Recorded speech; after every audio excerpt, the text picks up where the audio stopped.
In a few hours, the first episode of a new CW show, Naomi, is going to start. And don't worry if you've not heard of the superhero, because nobody has. It's a really strange situation of a comic book that came out in 2019 that's just been pushed to the forefront for the same usual reasons as everything else. And yet this is a show that's supposed to launch a new Naomiverse, and nobody cares about it. And while we used to live in a world where profit mattered, where making products that actually made a profit mattered, we don't anymore, because what happens is they just palm it on to someone else and they still get paid to do it. And that's what CW are attempting to do here. They're trying to sell off the CW network, but what they actually want is to get into a deal with Nexstar, who will take a controlling stake, while CBS and WarnerMedia will remain as minority stakeholders, but still receive commitments to make the shows. So what they want is to sell off the main company, but still get paid to make the same trash, which caused the company to just lose money for decades as it was. Oh, congratulations, you've come up with the perfect business model of losing money but getting paid to do it in the first place. And the only positive that I can see that's come out of it is I finally understood how the ways in the Wheel of Time have got corrupted. Because what do you get if you cross Naomi with Leandrin? Matching chin. So, this was a show where its first comic was in 2019 March. Then in December 2020, they're like, okay, we can make a TV series out of this. By March, they'd cast the main actress, and in May of 2021, CW put the series to order. So we literally went from May of ordering it to being released in January. You can tell a lot of time, effort, and money has gone into this show. But with marketing people like this, who needs enemies? Because she's completely torpedoing the show at record speed. I've not even seen the first episode, and yet I know everything I need to know about this show just from her interview and the trailer. And look, I'm not saying I'm going to enjoy it because it's good, but I'm definitely going to enjoy it because I'm British. I have a thing for bad shows. I've watched all of The Flash. I've watched all of Supergirl. I watched all of Arrow. I watch them in the background as backing noise. And I just find trash shows funny, all right? I get through a lot of terrible TV shows because I find them very, very funny. And I think this is going to provide me with hours of entertainment for all of the wrong reasons. And they always say, don't make a prediction about the future. Naomi actually premieres in a few hours. I could be proven wrong almost immediately as this video goes live.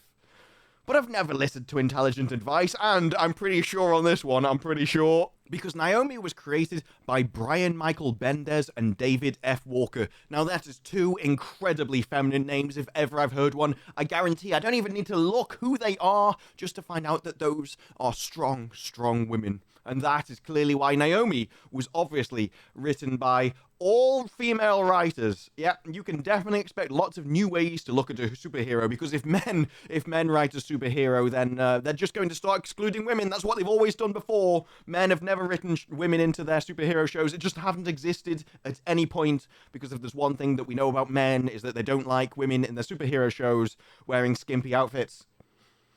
Never. But if there's one thing that we find out about DuVernay during her interviews, it's that she's a complete nutcase.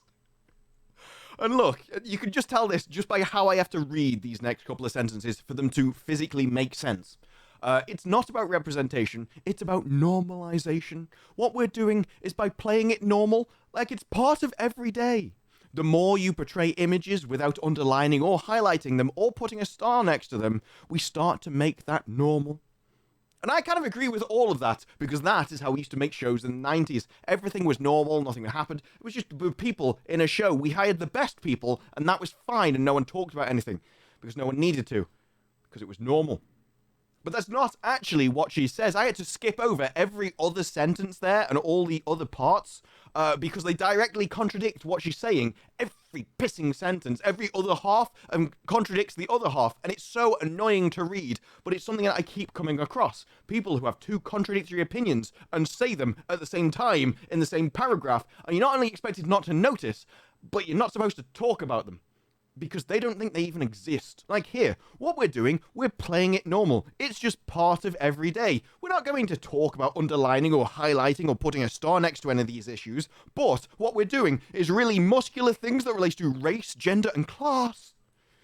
Oh, class, yeah, that's what I really want. I want a discussion about class in my superhero shows, yes, because the only thing that could possibly improve Superman is if he started talking about serfs and peasants. Yes, what I've always thought when I watch Superman is if only all of the people that work for the Daily Planet could just be peasantry in a field somewhere, it'd be 10 times more entertaining. This is centering a different kind of folk, because if the entire universe doesn't put me at the center of it, then I don't know physically how I can cope with the world. But apparently now we're supposed to think that this isn't some kind of weird personality disorder where everything has to revolve around you. No, now that's a positive. That's a moral good. That's something that you're supposed to encourage. No, it's actually probably pretty bad for your psychology and your development, expecting the entire world to center around you and think that you're that important. Because for the rest of the world, you're not. And once you realize that, you might be able to focus on your own life and achieving your own kind of satisfaction and meaning in the world, which will actually satisfy you and give you a far more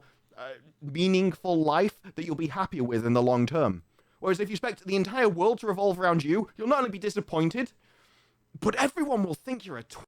But we don't underline anything because we're doing really, really muscular things, and we start to make that normal, even though it's radical and revolutionary. Yes, it's radical and revolutionary to be normal. Being normal is radical, being revolutionary is normal. Here's the thing, radical and revolutionary isn't normal for very good reason, because things that are radical and revolutionary just destroy and burn. And that's why they happen very rarely, and when they do, it's quite horrific for a long period of time. So what you're trying to do here is create a horrific show that just destroys everything.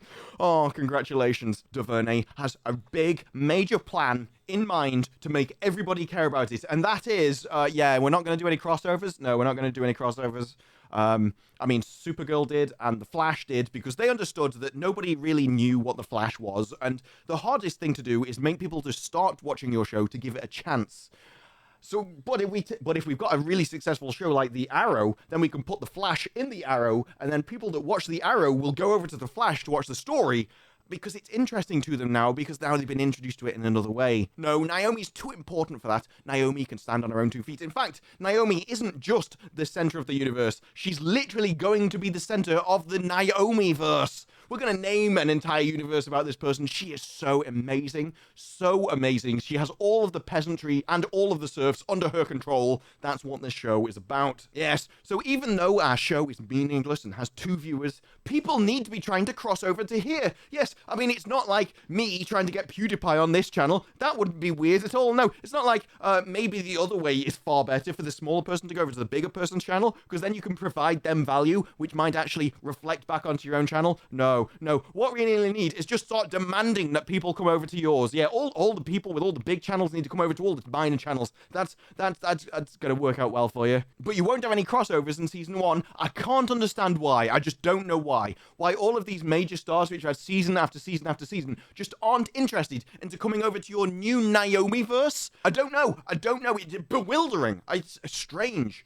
But we'll see what happens, because if our show bombs, then maybe we'll just go over to theirs and we'll go back on everything we say. Yeah, we won't have crossovers now, but if we fail, then we probably will, because we'll be desperate. We're just focused on Naomi's journey singularly. That's because it's your show and you've cut out everybody else. Because you think you're too amazing to need anybody's help, because the universe literally spins around Naomi for some reason. That's going to be good. But don't worry, because the first 2 episodes are action-packed. They've got loads of stuff to tell you.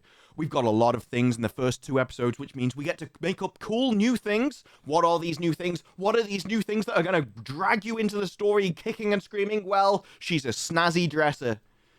Yeah, I don't think snazzy has been used since the 1940s. I don't know how old Ava is. I mean, is she younger than me? No, she's 49. She's 49, right? I think that 49 might be the reason why she thinks that snazzy dresser is something that the teenagers are still using. I don't know. Maybe that's just me. Maybe I'm not down with the kids. But she has a group of really cool crew of friends. Yes, really cool. The 50-year-old, yes, really cool. The 50-year-old has a great idea about what's really cool. I don't know. I haven't seen them, but I just have this sneaky suspicion that it might be a load of vegetarians or vegans who just drink lots of soy and have tofu.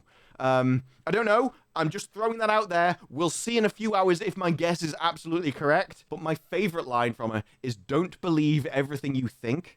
That's what Naomi is about.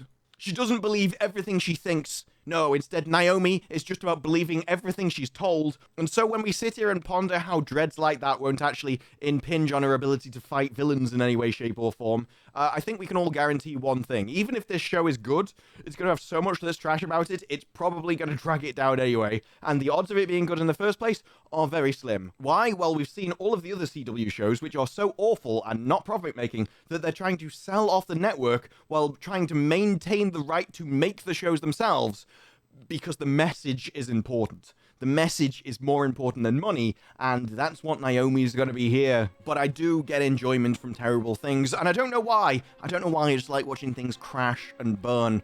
Because I find it funny. It's just funny. Because there's one thing when you're being entertained by a great quality show, but there's another thing where you're just watching a pile of money go up in smoke. But when you're not trying to be entertaining, when you're not trying to make a good show for people, all you want to do is pitch a message. You want to lecture the audience. You think this is education, not entertainment, then I'm going to make it entertaining anyway, and you can't stop me. But we'll see in a few hours whether it launches, whether this is going to be the best thing since sliced bread, or just a pile of trash like the executive producer has told us herself it's going to be. And I'm a firm believer that when someone tells you something that's really horrible about themselves, just believe it.